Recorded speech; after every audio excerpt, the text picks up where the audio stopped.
Na obrazovkách televízie Lux sledujete reláciu Doma je doma. Po prvej téme, ktorá bola venovaná Dekacertu a Slovenskej katolíckej charity, sme sa posunuli ďalej.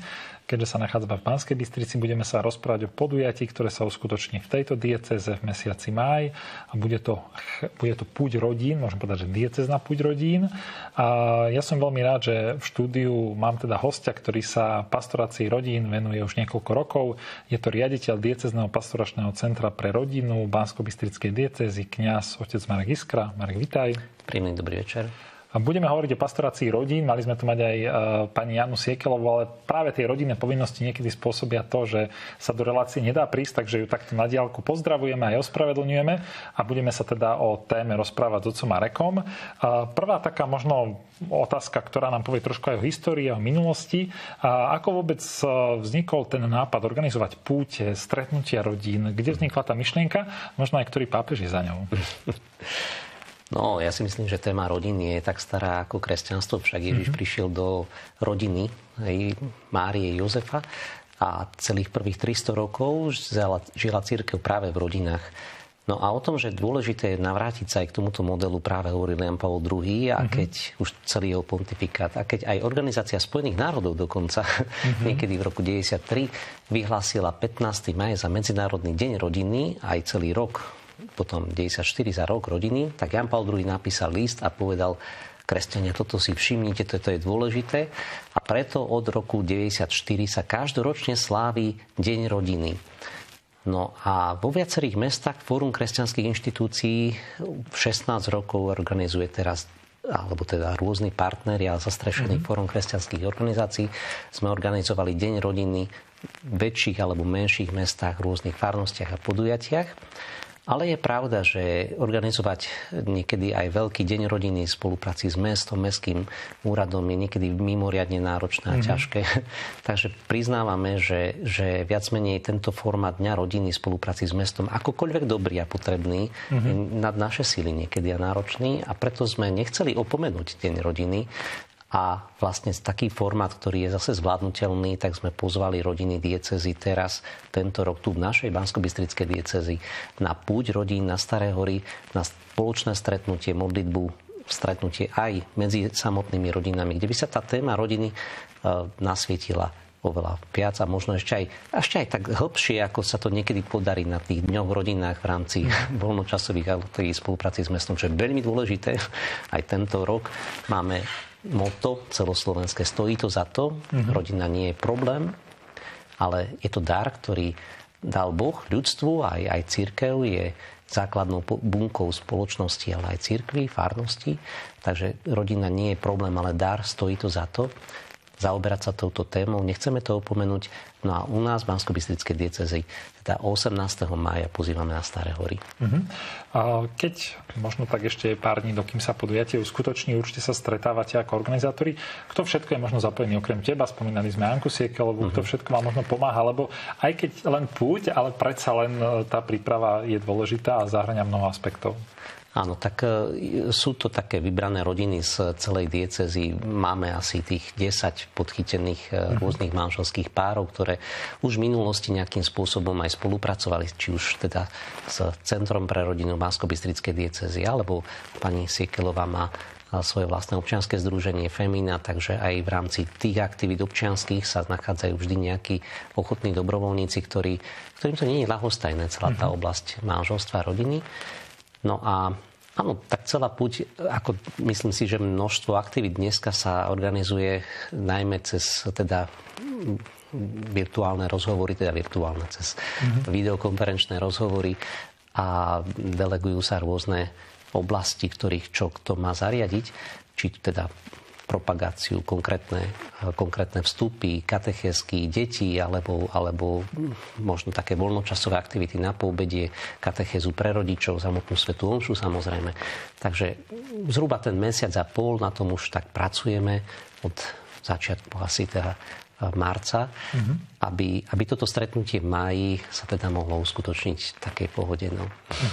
Keď spomíname Staré hory, bolo to automatická voľba, alebo sa hľadali možno nejaké iné miesta, ktoré diecéza ponúka? Priznám sa, že sme ani nad tým nepremýšľali, že či iné miesto, lebo je to taká asi automatická voľba. Staré hory aj mne osobne sú veľmi blízke a rád tam chodím, snažím sa dokonca aj priznávam každý týždeň ísť tam sa modliť.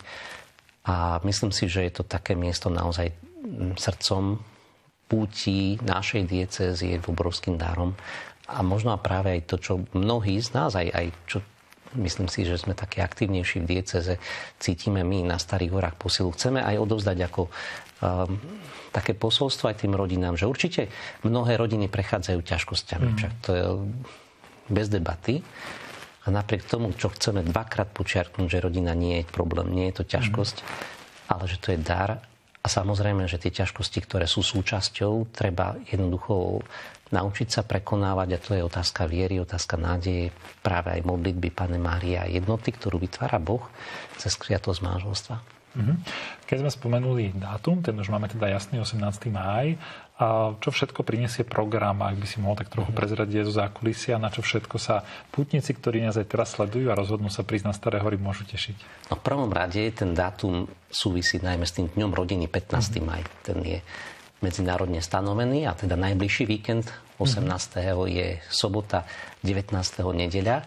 Je to turičný víkend, takže to, čo prináša aj Duch Svätý a modlitba.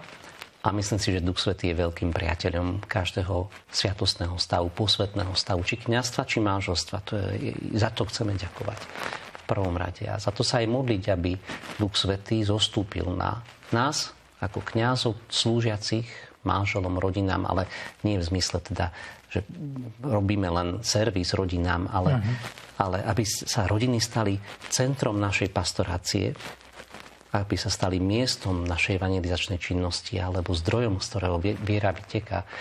Ako aj samotným manželom. Takže to je to, čo túžime dať Ducha Svätého. Začíname o 9:30 modlitbou svätého Ruženca, ktorý... Áno. 9:30 modlitbou svätého Ruženca, ktorí sa budú predmodlievať samotné rodiny, jednotlivé stavy v rodinách, či už to budú mladí, dôchodcovia, alebo aj možno matky kňazov, alebo rodičia kňazov, alebo rodičia rôznych stavov. Potom bude katechézka pre deti, svätá omša so zverením detí pod ochranu Panny Márie, obnovou manželských sľubov, agapé, na ktoré teda očakávame, že sa tak vzájomne susedsky podelíme, nie že niekto pripraví, ale že z prinesených darov sa navzájom budeme pohosťovať. A po obede od 13. hodiny bude ešte jedno svedectvo, aj taká vlastne prednášočka katechéza pre manželov od manželského páru, manželov Otočkových, ktorí teda tiež svoju tú prednášku budú hovoriť o sviatosti manželstva, o Duchu Svetom, ktorého práve ten víkend budeme všetci vzývať a prosiť, aby na záver veľkonočného obdobia, ktoré prežívame, nás plne naplnila, aby nás obdaroval. V tomto období sa veľa hovorí o tom, že rodina je v kríze, že teda manželstvá prežívajú aj ťažkosti a práve táto púť rodín môže byť takým miestom, kde môžu načerpať? Alebo čo možno aj ty vnímaš ako také potrebné? Možno povedať rodinám, ktoré nás aj teraz sledujú a nejaká tá kríza sa vždy vyskytne, že čo ich môže tak povzbudiť, ale pomôcť im tak znovu objaviť tú krásu toho manželstva, toho, čo v kostole si možno aj slúbili a už to tak časom niekedy zapadne aj tým prachom, všednosťou. Ja si myslím, že na začiatku každého vzťahu sa nachádza veľký prísľub budúceho dobra, ktorým je to spoločenstvo lásky dvoch osôb. A samozrejme, že či teda sa jedná o kňazstvo alebo manželstvo, v každý vzťah prechádza aj istou, povedzme to, že smrťou tých nádejí. Ale ja to tak hovorím, že ale to, čo zomiera s láskou, to bude vzkriesené. A teda otázka nie je tým, že či máme krízy. Jasné, že máme. Ale či ich dokážeme prekonávať s láskou, či máme nádej na vzkriesenie. A to je to, čo teda ľudsky chápeme, že sa nachádzame v biedách, ktoré sú, ale tam nie je bodka, tam je iba čiarka. A chceme pokračovať ďalej, lebo Duch Svätý dáva vzkriesenie. On je ten, ktorý dal aj Ježišovi nový dých života, silu odpustiť. A jasné, že my nevieme. My nevieme veľakrát, ale to neznamená, že to je naše iba ľudské spoločenstvo. Preto ani rodina nemôže sama prežiť. Potrebuje svedectvo ďalších rodín, kontext priateľstva a potrebuje kontext priateľstva s Kristom, Pannou Máriou, teda na našom putnom mieste. Takže áno, myslím si, že ja iné nevidím riešenie, iba práve takéto prehlbenie tých základov. Bol som na jednom stretnutí v rodinkove Beluských Slatinách pred pár týždňami, 2 týždňami a otec biskup František Trstenský sa tam rozprával s pánom biskupom Cyrilom Vasilom. Asi v tom duchu, teda bolo to spoločná diskusia, že jeden druhého, keď stretli pred 15 rokmi ešte v Ríme, tak otec biskup Cyril Vasil sa pýtal, František sa pýtal Cyrila, že čo by robila spoločnosť, ktorá by 50% budov po nejakom zemetrasení mala zničených, rozrušených v základoch. Asi by musela nastať ako keby drahá rekonštrukcia toho miesta, možno spoločnosti a možno aj zmena noriem, aby boli pevnejšie základy. No a my to dneska cítime v spoločnosti, kde máme 50% rodín naozaj v kríze. A to neznamená, že tá spoločnosť sa rozhodne teraz bývať pod stanmi. Ale obnoviť tie hodnoty tak, investovať viac do toho, aby všetky tie krízy boli prekonateľné. Ja mám pevnú dôveru, že to tak je. Že budova, ktorá je založená na Kristovi, nespadne. Spadnú tie, ktoré žiaľ stoja na piesku. To je veľmi pekná myšlienka. Spomenuli sme diecézna púť, ten názov, ale určite teda nie je určená len pre našu diecézu. To aby sme možno upokojili našich divákov, ktorí nás sledujú. Takže zrejme môže prísť celé Slovensko. Nebudeme mať žiadnu registráciu. Takže všetci sú vítaní, áno. Všetci sú srdečne vítaní a aby sme teda opäť zatvárali to len možno na takú sobotu 18. maj na Banskú Bystricu a Staré Hory, keď sme takto vo vysielaní televízie Lux pre celé Slovensko, tak chcem upozorniť naozaj aj na stránku deňrodiny.sk, kde Fórum kresťanských inštitúcií pravidelne informuje o všetkých miestach a mestách, kde sa môžu prorodinné aktivity odohrávať, kde sa odohrávajú, kde organizátori boli schopní nájsť možno aj inú formu.